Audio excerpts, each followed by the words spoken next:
어른이 되면 어린 아이 때보다 더 성숙해지긴 하지만 여전히 실수를 하게 됩니다. 라틴어에 보면 이런 말이 있어요. 네, 이런 말이 있습니다. Errare humanum est. 실수는 인간적이다라고 하는 말이고 반대로 하면 인간은 실수하기 마련이다라고 하는 뜻입니다. 실수를 정당화하기도 하지만 실수에 대한 가혹한 정죄를 방어하는 측면도 있습니다. 또 다른 해석으로는 인간은 완전하지 않다라고 할 수도 있겠습니다. 그리고 더 나아가서 완전할 수도 없다라고 하는 의미가 담겨 있어요. 늘 기고만장하여서 내가 최고라고 여기며 살아가는 사람들이 기억해야 될 지혜의 말이기도 합니다. 이 조심이라고 하는 성품은 하나님이 가지고 있는 성품이라고 보기는 어렵습니다. 하나님은 이후에도 이야기하겠지만 완벽한 분이시고 온전한 분이시기 때문에 하나님의 성품 중에 조심이라고 하는 것은 없습니다. 그러나 하나님은 우리에게 강력하게 말씀하시는 성품 중에 하나가 조심입니다. 그리스도인은 이미 구원받았기에 이제 좀 자유롭게 살면 되지 않을까, 조심과는 거리가 먼 삶을 살아도 되지 않을까 생각하지만 이제 내가 내 마음대로 살아도 괜찮은 정도가 되었다라고 생각하지만 그렇지 않다고 하는 것이죠. 나는 충분하니까 너나 조심해라, 이런 마음을 갖기가 쉽습니다. 고린도 교회에는 여러 가지 문제가 많이 있었어요. 고린도가 항구 도시였거든요. 항구 도시는 이렇게 사람들이 오가기를 많이 하기 때문에 여러 가지 문제들이 많았는데 그 중에 하나가 우상 숭배의 문제가 있었습니다. 우리가 선교를 가는 대만도 그렇고 또 일본도 그렇고 같은 영적인 분위기에 있는 것. 그래서 바울은 고린도전서 10장에서 고린도 교회 사람들에게 우상을 조심해야 될 이유들을 쭉 이야기합니다. 우상 숭배에 대한 경고의 말씀을 이야기해요. 그리고 12절을 마무리하면서 이렇게 이야기합니다. 그런즉 선줄로 생각하는 자는 넘어질까 조심하라. 이게 무슨 말인가요? 우상 숭배나 이단은 나랑 전혀 상관없다고 생각하며 살아가는 이들에게 선줄로 생각하는 자는 넘어질까 조심하라라고 이야기하는 것입니다. 모든 분야에서 그렇습니다. 이제 좀 됐지, 이제 좀 충분하지 생각하는 그 순간을 조심해야 한다고 하는 거예요. 내가 하는 일에서도 그렇고 우리가 사람들과 살아가며 맺는 관계에서도 그렇습니다. 내가 생각하는 관계의 선과 상대방의 선이 다를 수 있습니다. 이 정도는 괜찮지 할 때가 가장 조심해야 할 때인 거예요. 그러면 조심하라고 하는 말은 누가 하는 말일까요? 사랑하는 사람이 하는 말입니다. 그래서 부모는 늘 자녀에게 조심하라고 이야기해요. 명절 연휴 마지막 날에 몸이 좀 피곤하고 해서 가족들과 함께 찜질방에 갔습니다. 부천에 있는 찜질방에 갔는데 사람이 정말 많더라고요. 그래서 줄 서고 기다렸다가 찜질방에 갔어요. 꽤 큰 찜질방이었는데 거기에 놀이터도 잘 돼 있습니다. 제가 쭉 돌아다니다가 놀이터 앞을 지나갈 때마다 부모들 중에 한 명이 다급하게 뛰어가는 장면을 계속 봤습니다. 그러니까 아이들이 많이 있으니까 넘어지기도 하고 기구에 끼기도 하고 떨어지기도 하고 하는 걸 보면서 부모들이 계속 거기를 드나드는 거예요. 지한이가 한참 놀다가 거기 놀이터에 가서 놀고 싶다라고 이야기를 하더라고요. 제가 뭐라고 했냐면 조심히 놀아라. 애들 많이 몰려있는 데는 가지 말고 저 기구 위에는 올라가지 말고 여기서만 놀아라, 이렇게 이야기를 했습니다. 왜 그랬을까요? 당연한 이야기지만 사랑하기 때문에 그렇죠. 너가 무슨 일이 나면 내가 다급하게 가야 되니까, 내가 귀찮아지니까 놀지 마, 이런 마음이 아닌 거죠. 그런 마음을 가진 건 줄 알고 오해하시는 분이 있는 것 같은데 전혀 그러지 않고 제가 사랑하기 때문에 다칠까 봐 조심하라고 그렇게 이야기를 하는 것입니다. 하나님도 마찬가지입니다. 하나님도 우리에게 조심하라고 명령하세요. 그리고 이 명령은 우리에게 꼭 필요합니다. 왜냐하면 우리 모두가 다 하나님의 아들과 딸이기 때문에 그렇습니다. 자녀를 사랑하는 아버지는 자녀를 괴롭히기 위해서 명령하지 않습니다. 사랑하기 때문에 명령하는 것이죠. 하나님은 자기 백성이 불완전하다라고 하는 것을 알고 있습니다. 우리가 나를 생각할 때 여기는 불완전한 것보다 하나님은 우리가 더 불완전한 것을 알고 있어요. 우리가 수련회 때 가서 은혜를 받고 이제 이렇게 살아야지 했지만 곧 넘어질 우리의 연약함을 알고 계십니다. 이제 죄는 다 끊고 말씀만 묵상하며 살아야겠다 다짐하지만 곧 얼마 안 가 다시 죄 때문에 무너질 우리의 연약함도 알고 계세요. 이제 모든 사람을 사랑하겠습니다. 결단했지만 누군가 한마디에 쉽게 삐지고 마음 상처 입는 우리의 연약함도 알고 계십니다. 그래서 하나님은 늘 우리에게 조심하라고 말씀하세요. 뿐만 아니라 하나님이 조심하라고 하시는 이유는 외부 세계의 불완전 때문이기도 합니다. 세상에는 수많은 위협이 도사리고 있죠. 아담과 하와가 살던 에덴 동산처럼 온전한 세상은 없습니다. 가시와 엉겅퀴가 늘 우리를 위협하는 세상 속에 살고 있어요. 그래서 누구나 할 것 없이 조심하는 삶을 살아야 합니다. 그런데 하나님이 조심에 대해서 말하는 특징이 하나 있는데요. 그것은 한 가지 시점을 두고 늘 말씀하신다라고 하는 것이에요. 조심하라고 하는 경고는 늘 좋은 일이 있기 전에 혹은 모든 일이 잘 되기 전에 하나님이 주시는 말씀입니다. 여러분 혹시 부모님이 자전거 처음 사주실 때 기억하시나요? 자전거 타고 싶다라고 이야기해서 부모님이 자전거를 사주기 전에 이제 자전거를 사줄 테니까 내 마음껏 라이딩을 즐겨봐라. 내가 할 수 있는 한 제일 멀리까지 갔다 와봐라. 이렇게 이야기하면서 자전거를 사주시는 분은 없습니다. 자전거를 탈 때 늘 주위를 잘 살피고 차가 오나 안 오나 아니면 사람이 오나 안 오나 부딪히지 않게 조심하라 라고 하면서 자전거를 사주시는 거죠. 성경에 보면 제일 처음 조심에 대해서 나오는 부분이 있는데요. 신명기와 여호수아에서 나옵니다. 신명기는 모세가 가나안 땅을 앞두고 요단에서 가나안 땅을 보면서 백성들에게 했던 설교와 같은 말씀이에요. 먼저 두 구절을 볼 텐데 신명기 4장 9절 우리 같이 한번 읽어보겠습니다. 시작. 오직 너는 스스로 삼가며 내 마음을 힘써 지키라. 그리하여 내가 눈으로 본 그 일을 잊어버리지 말라. 내가 생존하는 날 동안에 그 일들이 내 마음에서 떠나지 않도록 조심하라. 너는 그 일들을 내 아들들과 내 손자들에게 알게 하라. 여기 보면 그 일들이 내 마음에서 떠나지 않도록 조심하라 이렇게 말씀합니다. 6장 12절에서도 너는 조심하여 너를 애굽 땅 종 되었던 집에서 인도하여 내신 여호와를 잊지 말고 라고 이야기해요. 이 말씀의 맥락은 이제 너희가 가나안 땅에 들어가게 될 텐데 가나안 땅에 들어가면 하나님의 백성과 자녀로서 정체성이 흔들릴 일이 많이 있을 텐데 그때 흔들리지 말고 조심하여서 하나님이 하신 일들을 기억하라 말씀하고 있는 것입니다. 또 한편으로는 이제 하나님이 가나안 땅에 들어가게 하시면 가나안 땅에 있는 많은 먹을 것들을 먹고 배부르게 될 텐데 그때 하나님을 잊지 않도록 조심하라고 말씀하고 있는 거예요.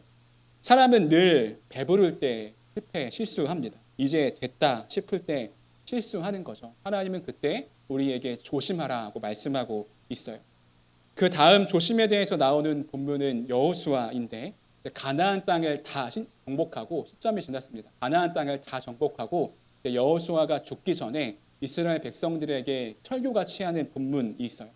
여호수아 23장 11절 이렇게 이야기합니다.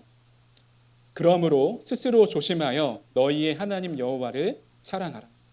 여호수아는 인생의 말년에 하나님이 우리를 어떻게 인도해 주셨는가를 쭉 이야기한 다음에 제일 마지막에 하는 이야기가 방금 읽은 말씀입니다.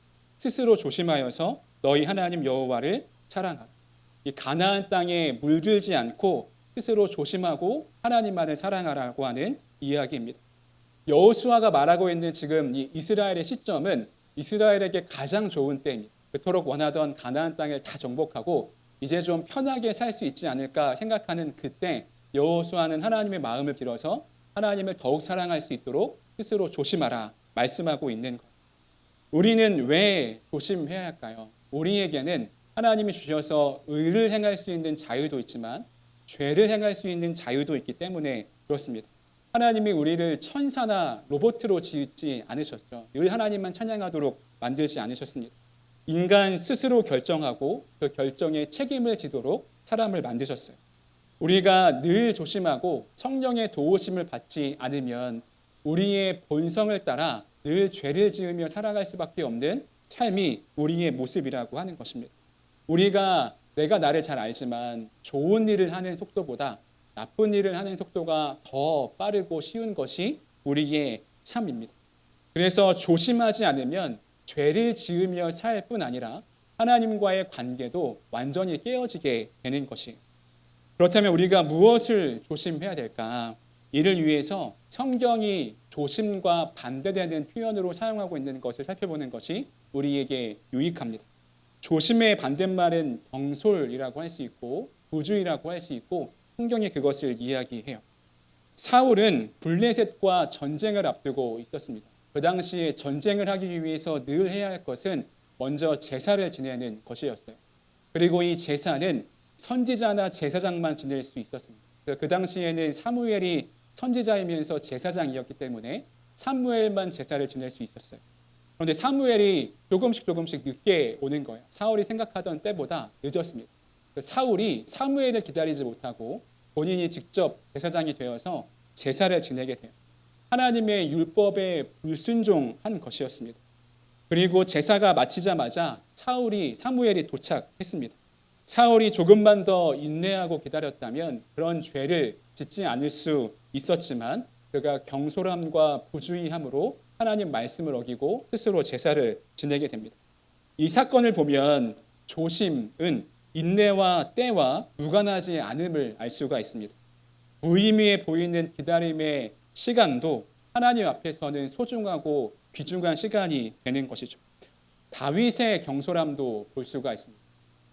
다윗이 어느 날 하나님의 궤를 옮겨야 될 때가 됐어요. 하나님의 궤는 거룩함을 상징하기도 하고 하나님의 임재를 상징하기도 합니다.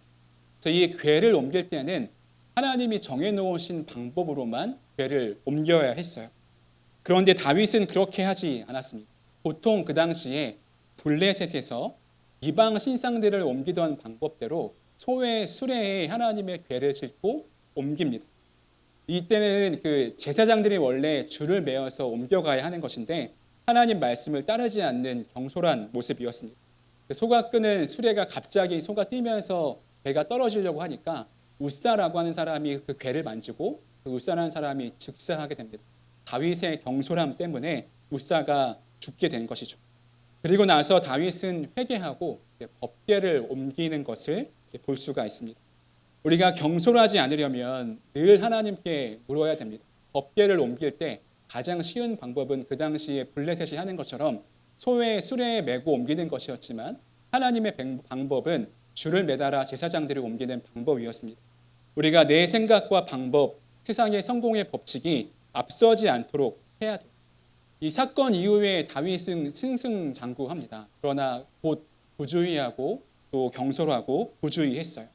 잠에서 깨어나 왕궁의 옥상을 거느리는 중에 밧세바를 보고 그 음욕의 마음이 타올라서 밧세바를 간음하게 됩니다. 그리고 그의 남편이자 군대 장군인 우리야를 가장 위험한 곳에 보내서 그를 죽게 하기도 해요.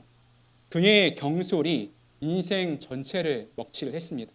자기 마음을 조심하지 않은 것이고 자기의 죄성을 조심하지 않은 것이죠. 우리가 착한 행실로 살아가면 우리의 착한 행실을 통해 많은 사람들이 하나님께 영광을 돌리게 되지만 우리가 경솔하게 살아가면 하나님의 거룩성이 훼손되게 됩니다. 이렇게 우리는 거룩하고 말씀을 따라 조심히 행동해야 돼요. 성경은 수많은 부분에서 경솔과 부주의에 대해서 이야기합니다. 구약 성경에서는 경솔이 조급함, 급히 서두르다, 시간에 쫓기다라고 하는 말로 해석됩니다. 잠언 21장 5절 우리 같이 한번 읽어보겠습니다. 시작. 부지런한 자의 경영은 풍부함에 이를 것이나 조급한 자는 궁핍함에 이를 따름이니라. 네, 잠언 기자는 계획하지 않고 일하다가 가난한 사람을 설명할 때 이 경솔, 조급함을 이야기. 신약 성경에서는 경솔을 앞뒤를 헤아리지 않는 생각 없는 이라는 뜻으로 해석합니다. 사도행전 19장 36절에 보니까 이 일이 그렇지 않다 할 수 없으니 너희가 가만히 있어서 무엇이든지 경솔이 아니하여야 하리라 라고 이야기하고 있습니다. 급히 서둘러서 하는 것, 그것이 경솔입니다. 부주의한 것이죠. 경솔은 급한 행동이고 신중하지 않고 앞뒤를 헤아리지 않는 행동입니다. 경솔한 말과 행동은 조심성이 없고 그런 사람들을 좋아할 만한 사람은 없습니다. 우리는 이러한 조심의 행동의 모본을 예수님에게서 발견할 수 있게 돼요. 서두에 이야기했듯이 하나님은 온전하시기 때문에 조심해야 될 필요가 없으십니다. 그런데 예수님이 이 땅에 오셔서 조심함으로 하나님의 뜻을 이루신 것을 우리가 살펴볼 수가 있습니다. 첫 아담은 경솔하고 부주의하여서 자기 마음이 가는 대로 따라 타락했지만 마지막 아담으로 오신 예수님은 그렇지 않았습니다. 경솔하지 않고 사명을 이루셨습니다. 사탄의 시험에서 충분히 자신의 힘을 사용할 수 있었지만 그렇게 하지 않고 말씀을 힘입어서 3번의 시험을 이기십니다. 이러한 예수님의 모습은 겟세마네 동산에서 마지막 기도의 모습에서 찾아볼 수가 있는데 26장 39절 같이 한번 읽어보겠습니다. 시작. 조금 나아가사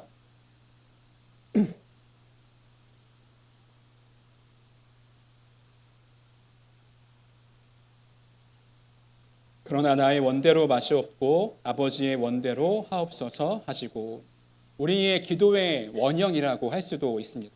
십자가를 앞에 두고 얼마든지 경솔하게 내 마음을 따라 행동할 수도 있었습니다. 그 자리를 피해서 도망갈 수도 있고 예수님 말씀처럼 하늘에서 천군 천사를 불러와서 그 자리를 피할 수도 있습니다. 예수님의 12 제자도 있었고 예수님을 따르던 수많은 무리들도 충분히 그들을 사용해서 그 자리를 피할 수도 있었어요. 그러나 예수님은 자신의 욕망과 욕심을 따르지 않기 위해 조심했습니다. 하나님의 뜻을 분별했고 나의 마음은 그렇지 않았지만 하나님께 순종함으로 하나님의 뜻을 이루신 것을 볼 수가 있어요. 야고보 사도는 우리에게 이런 권면을 합니다. 내 사랑하는 형제들아, 너희가 알지니 사람마다 듣기는 속히하고 말하기는 더디하며 성내기도 더디하라.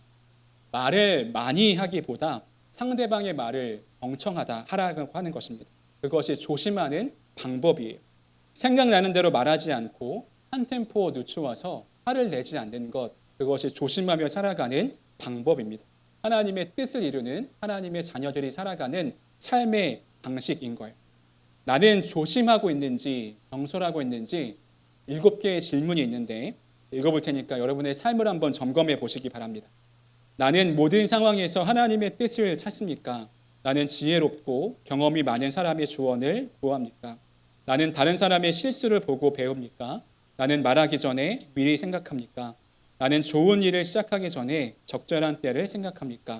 나는 내가 할 행동이 다른 사람에게 미칠 영향을 고려합니까? 나는 어떤 일, 특히 큰 노력이 필요한 일에 앞서 계획을 세우고 비용을 계산합니까? 우리가 내 생각과 마음대로 살아가는 것은 쉽지만 하나님의 말씀과 지혜를 따라 살아가는 것은 은혜가 필요합니다. 우리의 태도가 필요한 거죠. 조심하고 경솔하지 않는 것입니다. 특별히 우리가 더욱 조심해야 할 것이 있다면 그것은 사람과의 관계입니다. 성경은 악한 자를 멀리 하라고 명령하고 악한 자들과 사귀거나 교제하지 말라고 합니다. 악한 자들의 무리에 들어가는 것을 조심하라고 말씀하고 있어요. 누가복음 17장 3절입니다. 너희는 스스로 조심하라. 만일 내 형제가 죄를 범하거든 경고하고 회개하거든 용서하라. 너는 스스로 조심하여서 형제가 죄를 범하면 경고하고 회개하면 용서하라 라고 말씀하고 있습니다. 우리가 사람을 사랑해야 하기도 하지만 또 한편으로는 조심하기도 해야 합니다. 나쁜 사람과 사귀게 되면 그 영향력 안에 거하기 때문에 그렇습니다. 내가 좋은 영향을 끼쳐야지라고 생각하며 사귀기도 하지만 그 반대가 되는 경우가 훨씬 많습니다. 그렇다고 남 탓만 할 수는 없는 것이죠. 나 자신도 타인에게 위험이나 위협이 될 수 있음을 늘 견지해야 합니다. 제가 요즘에 산상수훈에 빠져 있어서 마태복음 5장부터 7장을 계속 반복해서 읽고 있는데 마태복음 5장 22절에 이런 말씀이 있어요. 나는 너희에게 이르노니 형제에게 노하는 자마다 심판을 받게 되고 형제를 대하여 라가라 하는 자는 공회에 잡혀가게 되고 미련한 놈이라 하는 자는 지옥불에 들어가게 되리라. 여기서 라가라고 하는 말은 욕을 하는 건데 우리식으로 이야기하면 바보 정도 되는 욕입니다. 형제를 향하여 그렇게 욕하는 사람은 공회에 잡혀가기도 하고 지옥불에 들어가기도 하게 된다라고 이야기합니다. 무엇을 말씀하고 있냐면 우리가 관계에서 조심하지 않을 때 친구나 가까운 사람 공동체원을 함부로 이야기하고 말할 때 심판을 받고 공회에 잡혀가고 지옥불에 들어가게 된다고 하는 것이죠. 마가복음에서는 작은 자를 실족하는 것보다 차라리 연자 맷돌을 메고 바다에 빠지는 게 더 낫다고 이야기합니다. 조폭 영화 같은 데서나 볼 장면이죠. 연자 맷돌을 메고 바다에 던지는 것. 그런데 성경은 작은 자를 실족하게 하는 것보다 그것이 더 낫다라고 이야기하고 있어요. 오래되고 당연한 관계로 여겨지면 여겨질수록 우리는 그 관계에서 더욱 조심해야 합니다. 내 성격과 마음을 알고 다 받아줄 거라고 생각하기 때문에 그렇죠. 내가 원래 이런 사람인 걸 아니까 다 이해해 줄 거라고 생각합니다. 그런데 그렇지 않습니다. 당연하게 여겨지는 관계일수록 더욱 조심해야 합니다. 그리고 우리가 상대방을 조심히 여기지 않는 것을 다른 말로 하면 불신앙이라고도 할 수 있습니다. 왜냐하면 우리가 지난주에 말씀을 나눌 때 우리 한 사람 한 사람이 하나님이 기뻐하시며 지으신 존재라고 하는 것을 나누었습니다. 하나님이 기뻐하시는 존재를 향하여서 욕을 하고 비난을 하고 불평을 한다고 하는 것은 그를 기뻐하시는 하나님을 향한 불신앙이라고 볼 수 있기 때문에 그렇습니다. 우리가 그런 하나님을 향해 또 우리에게 주어진 공동체를 향해 조심하는 것은 매우 필요합니다. 우리의 이런 조심의 행동과 성품은 하나님과의 관계에서뿐만 아니라 우리의 공동체와 이웃과의 관계에서도 건강하게 드러내야 돼요. 지난 주일에 청년교회 예배가 끝나고 아내에게 전화가 왔습니다. 근데 천장에서 물이 샌다고 하는 거예요. 제가 지난 사역지 사택에 살다가 물폭탄을 한번 맞은 적이 있어가지고 집에 물 새는 거에 되게 예민합니다. 그리고 작년 이맘때 비슷하게 물이 샌 적이 있어서 예민해요. 근데 엄청 심하진 않고 집에 가보니까 이렇게 천장 벽지에 그 얼룩이 지었더라고요. 그래서 상황을 보고 경비 아저씨와 함께 윗집으로 갔습니다. 아파트에 살면 윗집에서 물이 새면 윗집에서 보상을 다 해줘야 되는 거더라고요. 선교 모임을 끝나고 저녁 시간에 가서 윗집에 갔더니 세 식구가 식사를 하고 있었어요. 처음 봤는데 저보다 연배가 조금 많은 부부가 있었고 초등학생 아이가 있었습니다. 상황을 설명했어요. 물이 샌다 그랬더니 이 아주머니가 밥 먹다가 너무 당황스러우셨는지 예민해지셨는지 그게 왜 우리 탓이냐고 이렇게 이야기하시는 거예요. 저도 이제 하루 종일 사역하고 피곤하고 예민하잖아요. 이때 최악의 반응은 뭘까요? 뭘 모르시나 본데 원래 윗집에서 물이 새면 윗집에서 보상해 주는 거예요. 최악의 반응이죠. 그렇게 했을까요? 그렇게 하지 않고 순간 주님이 주시는 마음이 있어가지고 제가 탓하려고 온 게 아니고 확인하러 왔습니다. 계단에서도 물이 새고 윗집에 문제가 있을 수 있으니까 같이 와서 확인해 보려고 왔습니다. 이렇게 이야기를 했어요. 그렇게 이야기를 하고 혼자 뿌듯해가지고 내가 좀 사람이 됐구나 생각을 하면서 했습니다. 그랬더니 아저씨가 딱 알아들으시고 검사를 좀 해보겠다. 사람을 불러서 주일이었으니까 다음 날 불러서 좀 해보고 처치를 해주겠다라고 이야기를 하더라고요. 검사하고 공사하는데 막 150만 원 정도 드나 봐요. 갑자기 그런 돈이 나가니까 그 아주머니도 예민해지셨나 봅니다. 다음 날 봉사하는 분을 봤는데 우리 교회 권사님이었어요. 그래서 제가 이제 아랫집이라고 말씀드리고 나중에 그 주인집, 그 윗집 아저씨랑 통화하는데 같은 교회 다니신다면서요. 이렇게 이야기를 하더라고요. 제가 그때 참지 못하고 뭘 모르시나 본데요. 이렇게 했다면 얼마나 당황스러웠을까 생각을 합니다. 경솔하지 않고 행동하고 조심했기 때문에 가능한 일인 것이죠. 우리가 처음 보는 사람한테는 오히려 조심하기가 쉽습니다. 그런데 가까우면 가까울수록 우리가 우리의 마음을 넘어서 편하게 대한다는 그 가정하에 더 심하게 할 때가 있습니다. 그러나 우리가 조심해야 하는 것이죠. 가까울수록 더욱 조심해야 합니다. 서로가 서로에게 조심함으로 하나님의 뜻을 이룰 수 있는 우리가 되었으면 좋겠습니다. 말씀을 마무리하겠습니다. 우리가 조심하는 성품을 훈련하기 위해서는 할 수 있는 것들이 있어요. 먼저 네 가지가 있는데 한번 잘 들어보세요. 먼저 우리의 본성이 잘못된 경우가 있음을 알고 하나님께 지혜를 구하는 게 필요합니다. 하나님이 우리의 기도를 들으시고 지혜를 구하는 자에게 주신다라고 말씀했습니다. 내 본성은 악할 뿐이다. 하나님의 지혜가 필요하다. 인정하는 것이 필요합니다. 두 번째는 성경의 인물을 공부하고 경험해서 배우시기 바랍니다. 성경은 우리에게 계속해서 하나님의 성품에 대한 우리가 조심해야 할 것에 대한 것들을 가르쳐주고 있습니다. 특별히 성경에 나오는 등장인물들의 이야기를 통해서 우리의 삶을 점검하고 나는 어떻게 살아가야 할 것인가 지혜를 얻으시기 바랍니다. 세 번째는 내 마음을 따르지 않고 내 본성에 반대되는 행동을 하시기 바랍니다. 본성이 가자고 하는 것과 반대되는 것이 지혜로운 길입니다. 마지막 네 번째는 현명한 조언을 구하시기 바랍니다. 다른 사람의 경험과 지혜에서 우리가 배울 수 있습니다. 하나님은 우리에게 조심하라고 말씀하시고 명령하십니다. 하나님 앞에 조심하고 또 이웃과 공동체 앞에 조심하여서 하나님이 우리에게 원하신 바를 깨닫고 또 그것을 이룰 수 있는 우리 모두가 되기를 간절히 소망합니다.